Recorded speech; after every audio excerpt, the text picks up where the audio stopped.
پروتۆکۆلێک هەفکاریە لەشکری دنیڤبەرە حکوومەتە هەرێما کوردستانی و ئەمریکادا ئیرۆ هاتمۆرکردن پەیامنەری دەنگی ئەمریکا ئەحمەد زێباری لەور بوو. ئەحمەد چ زانیاری لە جەمتە هەنا؟ داخل ئێرۆ لە سەلاحەدین پروتۆکۆلێکە سەربازی دناوبەرە حکوومەتە هەرێما کوردستانی و هەروەها ئەمریکا هاتە ئیمزاکردن. پێی پروتۆکۆلی ئەمریکا هاوکاری سەربازی و دارایی پێشکەش بە هێزەکانی پێشمەرگە دەکات و کار بۆ پروتۆکۆلەی نێوانیان دەکات تا شەڕی داعش لە ناوچەکەدا بوونی هەبێت.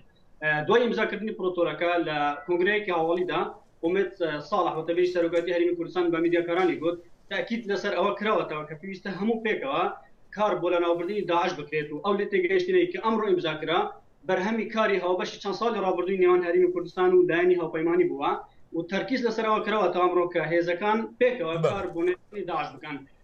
دیارە خاتو ئیلیسا سلۆتکین یاریدەدەری وەزیری بەرگری ویلایەتە یەکگرتووەکانی ئەمریکا کە ئەمڕۆ لەگەڵ کەریم شنگالی وەزیری ناوخۆ پرۆتۆکۆلەکانی ئیمزا کرد.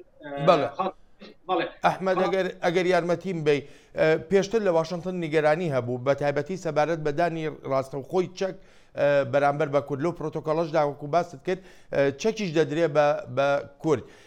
چ جۆرە متمانەیە لەلایەن کوردەوە دراوە کە ئەو چەکە لە قەیرانی ناوخۆیی هەرێمدا بەکار نێت؟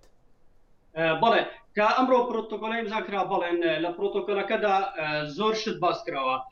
سەرەتای دروستبوونی شەڕ و ئاڵۆزووی هێرشی چەکداری بۆ هێرشی چەکداری داعش بۆ ناوچەکە بۆ سەر هەرێمی کوردستان ئەمریکا بە بەناردنی ڕاوشکاری سەربازی بۆ مەشق و ڕاهێنان و هەر بە پێشمەرگە و هەروەها چەک و تەقەمەنی هاوکاری هەرێمی کوردستانی کردووە تەنها ئەوان کە لێرە باسەکەن بۆ لە ناوبردنی داعشە و ئەوانیش کە دیارە چەک و تەقەمەنی هەرێمی کوردستان دەدەن بەڵێن ئاگاداری تەواوی وردەکاریەکان هەروها پەیمانی دەوڵەتی کە دروست کراوە ئەمریکا خۆی ڕابەراتی دەکات بۆ لە ناوبردن و بردومانکردنی بکە و بەڕێگەکانی داعش.